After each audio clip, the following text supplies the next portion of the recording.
Alright guys, welcome to my YouTube channel. So ngayon guys, nakumpleto ko na yung pang vlogging setup ko. So talagang certified motovlogger na talaga ako. So kakarating lang kasi yung mic adapter ko. So ngayon test natin yung kung gumagana ba yung quality niya. So kasi guys, pag walang mic adapter, so medyo mahina yung boses natin habang tumatakbo, lalo na pag mabilis yung takbo natin. So ngayon test drive ko lang yung mic adapter ko. So tingnan natin kung maganda ba talaga yung quality. So actually papasok tayo ng 2 PM. So medyo maaga pa naman. So punta muna tayo ng saan. So test drive natin yung mic adapter natin. So alright,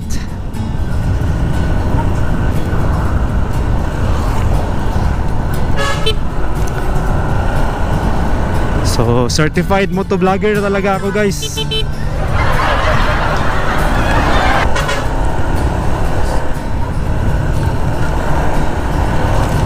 So let's go.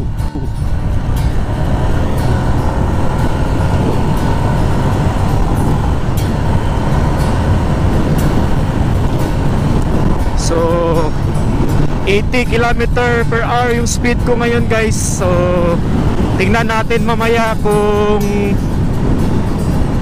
okay ba yung audio.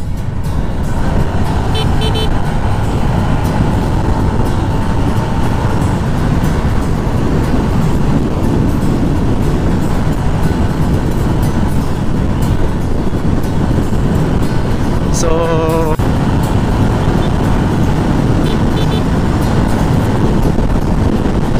100 kph na ako guys. So I hope maganda yung quality ng niya, audio, para ganado tayo mag motovlog. Chay lang.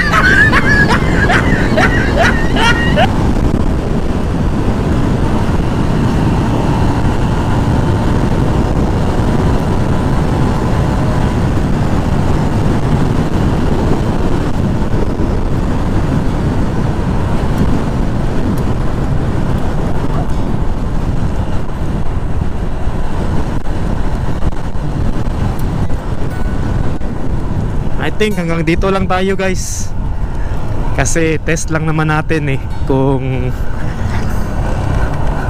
okay ba yung quality ng natin, yung boses. So balik na tayo guys.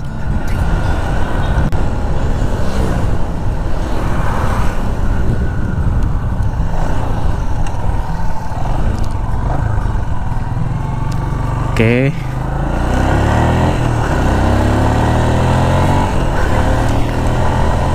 So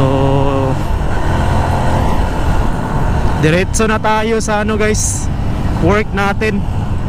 So doon check natin yung quality ng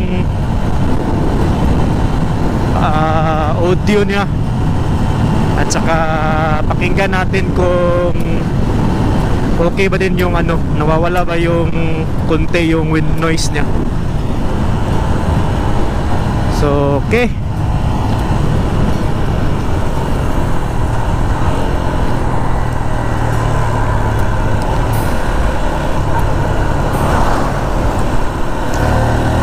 So sa mga bago pa nakapanood ng channel ko guys, please subscribe. So hingin ko yung supportan nyo guys.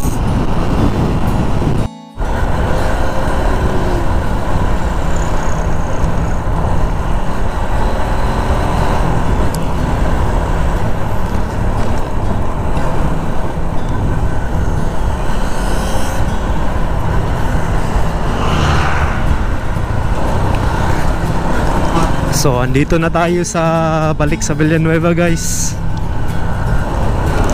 So diretso na tayo sa trabaho natin. So shout out sa lahat ng mga moto vlogger dyan. Sana ay mapansin nyo naman ako. So guys,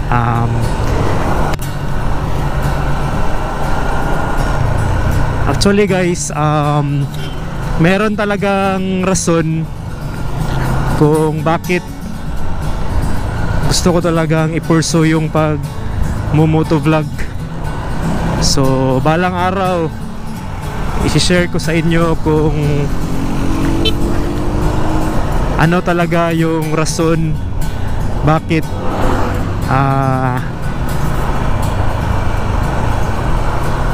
nagmo-motovlog ako.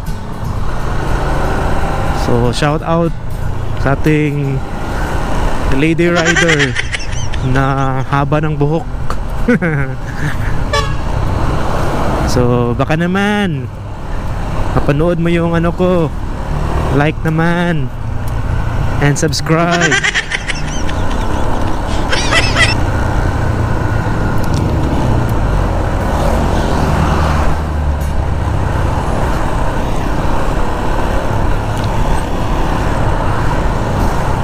So we're here guys sa workplace natin. So work na tayo para meron tayong panggastos sa mga pasyal natin.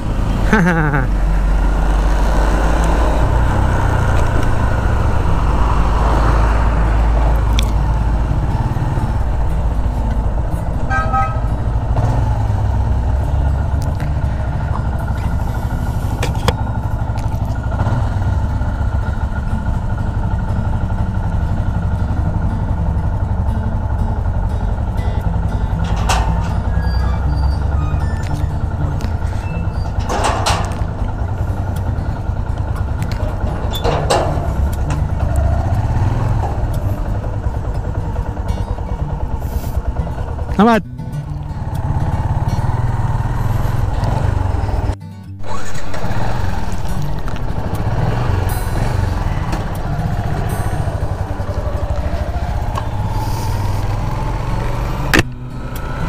Okay.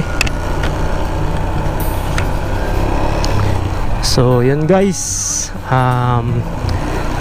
Work na muna tayo. So, see you guys in my next motovlog. So that's all for today.